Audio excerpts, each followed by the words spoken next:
Hello, everyone, and welcome to the CarAlarm podcast. My name is Alex, And I'm Gavin. and today we're reviewing SmackDown Live from July 25th, 2017.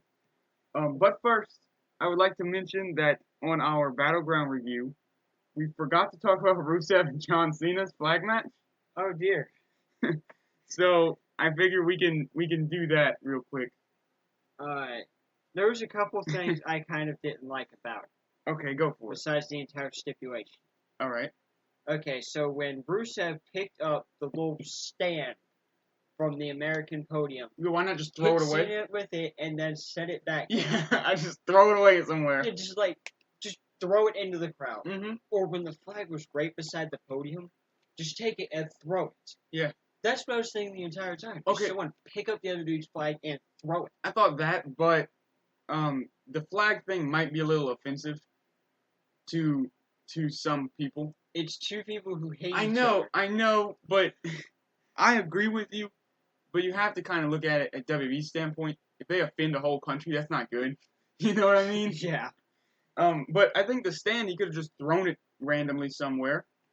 Because flags are kind of a delicate thing you're dealing with when you're dealing with flags. You can just throw the stand. Yeah, you could just toss that thing out. You can't stand that flag up without a stand. Unless you use a lot of duct tape. Yeah, or Cena just holds it there like, do I win? With his hands on the bottom of it. The stipulation, I think, is a bit different than it usually is because of the staircase. I don't think that was that ever a thing. No, it wasn't. I like it better than just grabbing the flag because that was dumb. Yes, it was. But the match was okay. I still don't want to see any more flag matches. I don't either. But as far as they go, this was probably the best one. Well, that's not saying much. No, it really isn't. It's not saying much at all. It's like saying, the Punjabi prison match we just had was the best ever. And that's honestly probably not even true, considering Batista and Undertaker had one. They did? So, yeah. So it's probably not even true. No. If that's true, then that's sad. Then if Batista and Undertaker couldn't have a good match in the Punjabi prison, then there's no hope for that stipulation at all. Okay, you want to actually get into SmackDown Live for this week? Yeah, let's do it. At least it's kind of related, because Battleground. Close enough. Yeah. So Kevin Owens opens the show to say he's reinstating the Kevin Owens Open Challenge, but he's not doing it till next week.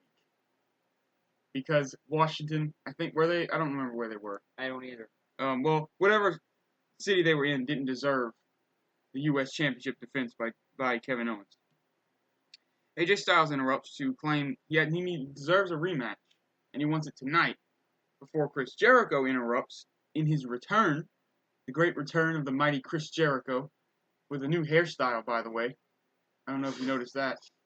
It's kind of like it's not much longer than it used to be, but now it's just slicked back, so it kind of curls up in the back. Nice. Yeah, it does.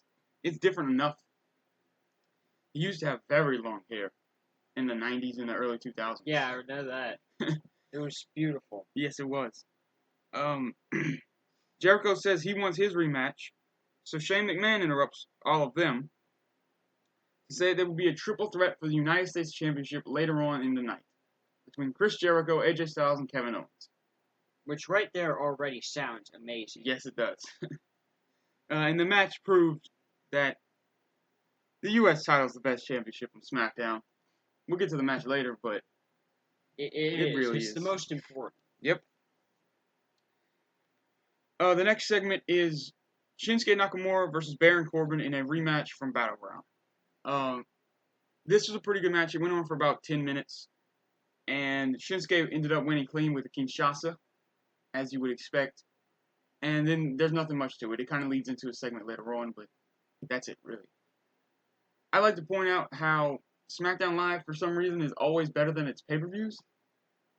I don't know why. I think it might be a little bit on purpose. I'm not saying Battleground was bad on purpose, because I don't think that, and I hope it wasn't. Because if you're making your pay-per-views bad on purpose, that's never a good thing, obviously. No. Y'all don't really need to go into more about why that's not good. But Money in the Bank, was okay. And then a couple nights on SmackDown was better. And now you have Battleground, and the next night on SmackDown, it was way better. So I don't know what's going on. SmackDown Live is great. Might just be too much pressure. I don't know. Or they might be trying too hard on the pay-per-views. Maybe they are. I had heard some rumors that the Styles and Owens match didn't quite go as planned, which honestly I could have said and probably been accurate considering you watched the finish of that match. Yeah. It looked wonky as I don't know what. But apparently AJ Styles left the ring very, very angry and he kicked over the steps.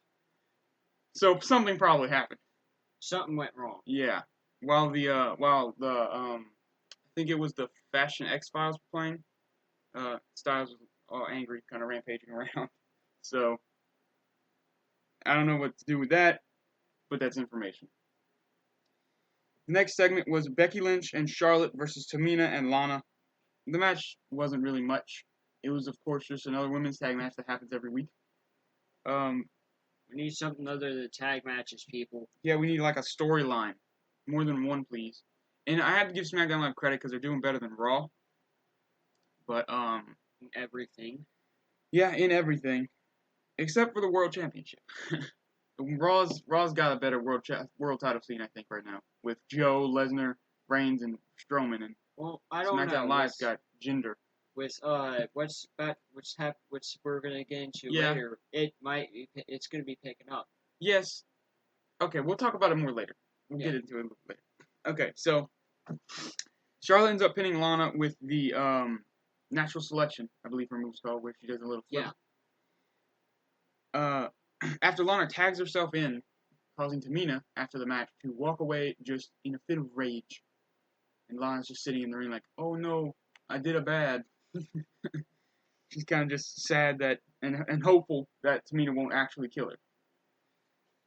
I would hope so too. Yeah. Tamina kind of almost goes in the ring for a second, but she doesn't. So the next segment, conveniently, is Jinder Mahal coming out to demand his SummerSlam opponent. Now he's not followed by the Singh brothers or the Great Khali. They don't make an appearance this week. Probably because one of them's dead, the other one's hurt, and Great Khali is just not there. He's just done again. He doesn't speak good English. So. No, he re-retired. Yeah, so he demands a SummerSlam opponent, and then John Cena answers and says that he's going to become a 17-time world champion, and he's going to... Jinder is going to fight Super Cena. Yeah, Super Cena is going to be at SummerSlam, which, honestly, even if it did go that way, I don't think Super Cena would. I think it would be a fair match. It's not the same thing with John Cena anymore. But that doesn't happen. Cena starts to leave before Daniel Bryan enters and says that you have to earn your title matches on SmackDown Live, even if your name is John Cena. And he says that next week, there will be a No. 1 contenders match to see who will face Jinder Mahal at SummerSlam between John Cena and Shinsuke Nakamura.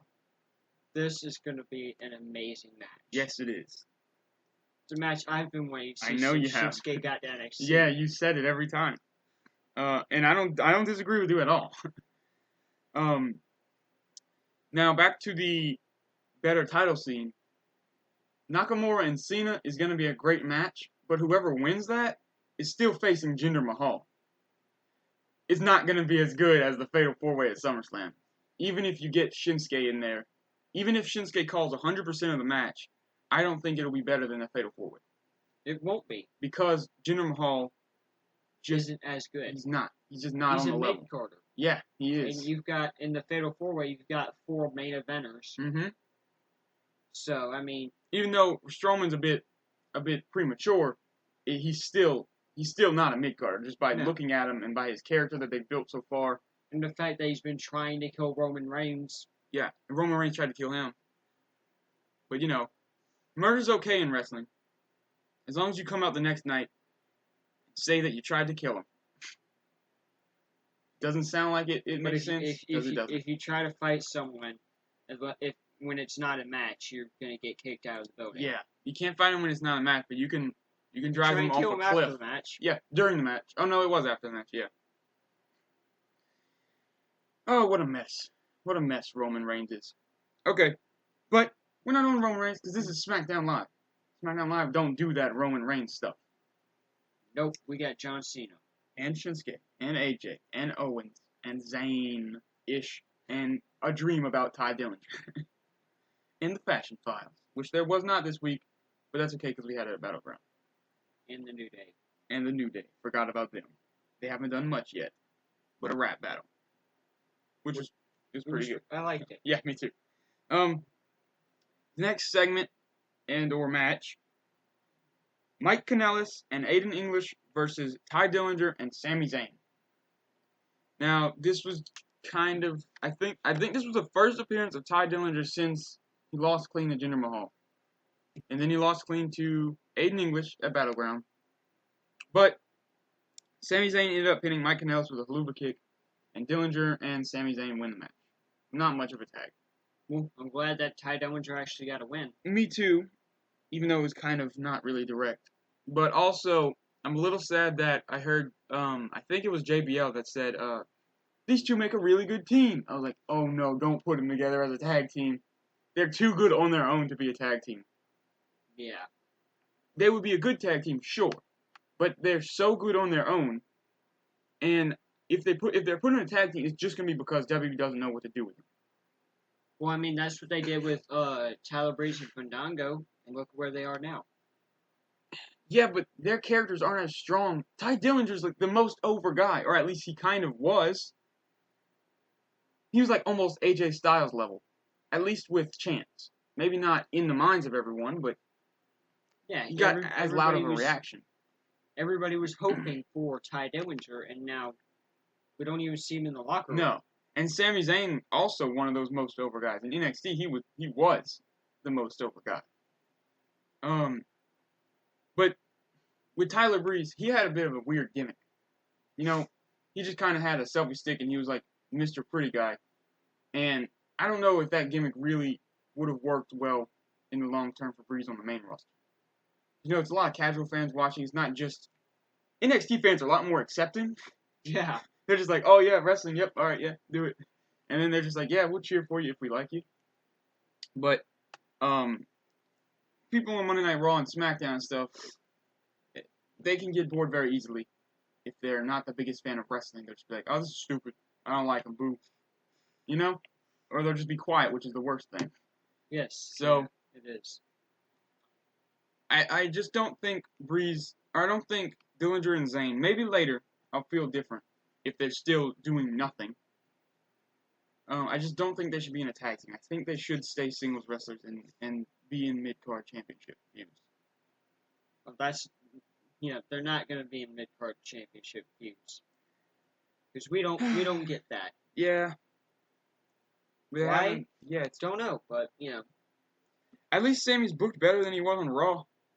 Yeah, true. It's not saying too much, but it still says something about SmackDown.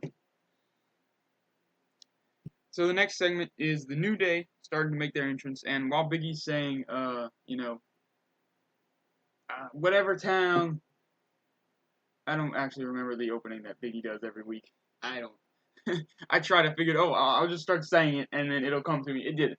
But Big E, if you know the New Day, you know the opening that Big E does before they make their entrance, before the video hits, before the music hits. He kind of introduces them. During that, you hear the mic kind of getting bumped around a couple times. Everything goes silent.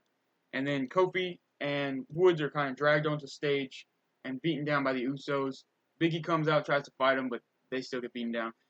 One of the Usos almost kills Kofi Kingston. Okay. I want to point that out. So you know how the SmackDown stage is kind of like the Minitron, where all the wrestlers come out at. It's kind of like a board, and then there's one on each side kind of coming around it in front of it. So the Usos were kind of in between the two, and he threw Kofi Kingston's head into the side, like the sharpest point, and he just hit his head and did like a little flip and landed right on the top of his back, and then just kind of slid for a couple seconds. Ow? Yeah, it looked awful, and it was really loud, and JBL was like, oh my god! Like, I think he thought Kofi Kingston actually died. But that was all. Usos just beat them down and left, and that was the end of that segment. I hope Kofi Kingston's okay and Me too. not dead. Yeah. Because I think that would put a stop to the New Day. Well, no. Kingston had an ankle injury, remember? Huh? Kingston had an ankle injury a while back, remember? Oh, but that did take Kofi, or the New Day off screen. Yeah. But I don't know why, because Woods and Big E can still go at it. That's the whole point. Well, not the point, but that's an advantage of having a 3-person team. One guy's injured, you got 2 guys still, and the Freebird rule, so anyone can defend the title. So do you think it's just gonna be another rematch at SummerSlam, New Day and Usos? Yeah, probably. I think so too. I think on the SummerSlam kickoff we're gonna get more Fashion Police. I would hope that SummerSlam is kind of the culmination of a lot of storylines.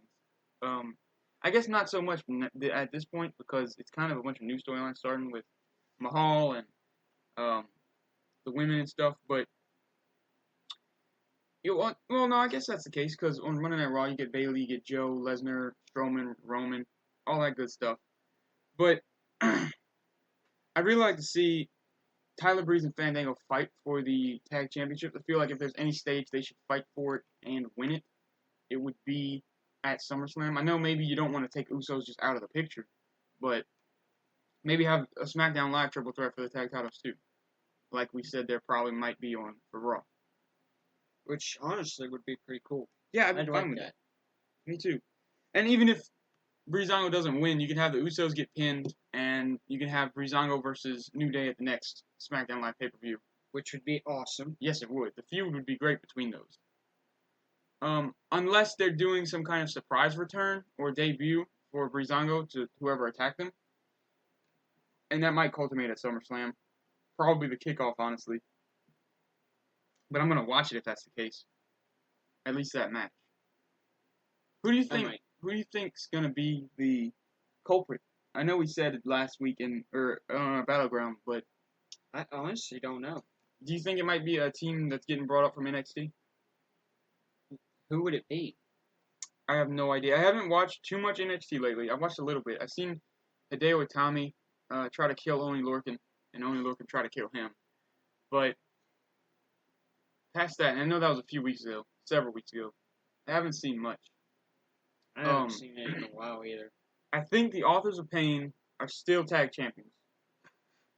I think they're fighting they're two big guys. You know, like I think Otis is one of the guys, and then another big guy. I know you. You know what I'm talking about? Heavy Machinery. That's their name. So I assume it wouldn't be either of those two. And since DIY is dead, sadly, I don't think it wouldn't be them, obviously. So I don't know any more tag teams. Maybe Sanity. Maybe Sanity could come up to the main roster. I would hope Nikki. Well, I don't know if Nikki Cross would go with him. Carmella didn't go with Enzo and Cass. Because the women's division is a bit different in NXT. They don't have as many superstars, wrestlers. I don't know. But the main roster also has that problem. So bringing Nikki Cross up would help. Yes, it would. I like to see Sanity on SmackDown Live. Eric Young's great. Yes, He's not getting any younger. Unfortunately. Yeah. Same with Bobby Roode. That's a man who needs to be up soon. I don't usually say that because, I don't like rushing to bring everyone up because you're going to have an overflow, which I think was the cause of the brand split, which thank God we got the brand split because it was a problem before that. We were just, it was too many people trying to do stuff at once. It was too much. It was overwhelming in a very bad way. But Bobby Roode's not getting any younger at all. And I think if anyone deserves a main roster spot, it's Bobby Roode. At least a world title run for a little while. Yeah, he does. He's great. Yep. But he is still NXT champion. Anyway, let's get back to SmackDown Live and talk about the main event. AJ Styles versus Chris Jericho versus Kevin Owens for the WWE United States Championship. And this was an amazing match. It was. It was super good. It was about, I think maybe 15 minutes or so. Jericho kind of fought both of them off for a little while. He went for a Walls of Jericho on Owens, and then Styles came, or no. Yeah, I think. Something like that. He got a Walls of Jericho on Styles. Owens came in. He got a Walls of Jericho on Owens. He catapulted Kevin Owens into AJ Styles, knocked Styles out of the ring, got the Walls of Jericho back on Kevin Owens. AJ Styles came back in, hit the code breaker on AJ Styles, got the walls of Jericho back in on Kevin Owens. He was trying to kill everybody in the match. It was incredible. But the end of the match came when Kevin Owens hits Chris Jericho with a pop-up powerbomb. Goes for the pin. Chris Jericho kicks out of the pop-up powerbomb. Kevin Owens is frustrated. He goes to the top turnbuckle. He jumps off with a frog splash. Hits it on Jericho. Goes for the cover. AJ Styles runs in. Throws Kevin Owens out. Covers Jericho. Gets the win. And now a two-time United States champion, AJ Styles. And if what you said was right about AJ Styles about Battleground going wrong for the title match, yeah, then it makes sense for AJ. Yeah, it would make sense for AJ to get that title back. Either because he wasn't supposed to lose, or because WWE like, oh, I'm so sorry, AJ, don't get mad at us.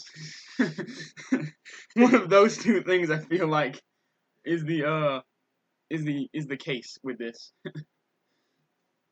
Which both of those do make sense. Yeah, we need AJ Styles. Yeah, we do. I think I would probably cry if AJ Styles got released or quit WWE. Austin Aries was a bit of an exception because they weren't doing too much with him, and I understand it. Yeah. AJ Styles is at the top right now. He's out. I'm probably just gonna cry and watch SmackDown Live a lot less happy. I'll still have Owens in them, but Styles, you can't replace that guy. Nope. When he makes his mark, he's there forever. He's already a Hall of Famer in my book for WWE. He will be. Yeah. He's only been here, what, a year and a half? I mean, 2 years almost? A year and a half. Come on. If the Big Boss Man can be in the Hall of Fame, you can have... Look, Big Boss Man was good. He was a good character, at least. Maybe he wasn't the best in-ring wrestler, but good character. Yeah, but you got Styles, who's both. Yeah. So... Donald Trump's in the Hall of Fame. Where's AJ Styles' spot? Right next to Trump. Celebrity wing, AJ Styles. One time he was at a pay-per-view before he became a WWE wrestler. See, he's gonna be in the celebrity ring and the wrestler ring. There you go. AJ Styles is a celebrity in all our hearts. What did you say, ring? Yep. But yeah, AJ Styles has been in WWE for what, a year and a half, and he's already a two-time U.S. champion and a world champion. So there you go with that. I think that's all there's really to talk about. You got anything else you want to say? You think Corbin? Except I want to see Cena versus Corbin, or not Corbin. Nakamura. Yeah, sorry, planted that in your head. Me too. Do you think Corbin will cash in at SummerSlam? Can't forget about that guy. If Shinsuke's fighting for it, yes. If Cena is, no. No. Okay. And I think why Shinsuke? Just because he hates Shinsuke right now. Fair enough. I still think, honestly, that it'll be Shinsuke versus Styles at SummerSlam, and Cena's gonna face Mahal. Which I'm good with, because I'm Cena, okay with. I want Cena 17-time champ. Me too. I don't want Mahal world champ. And Shinsuke versus AJ is never gonna be any kind of downside. No, it's no not. matter what the circumstances. It's gonna be amazing. They could have a Punjabi prison match, and it would be phenomenal. Yes, they could. Punjabi prison flag match. There's a flag on each side of the Punjabi prison. You gotta get it, and you gotta bring it back into the Punjabi prison. There you go. There's your new stipulation. Japan versus America versus Atlanta, Georgia, because that's where I think AJ's from. I think that's gonna do it. Yeah. Anything else you want to say? I don't. All right. You can follow us on Twitter at CarAlarm Podcast. You can follow us on Facebook. You type in the search bar at Signing CarAlarm, and you'll find our page with all our videos and stuff. We are CarAlarm. Peace out. Thanks for watching.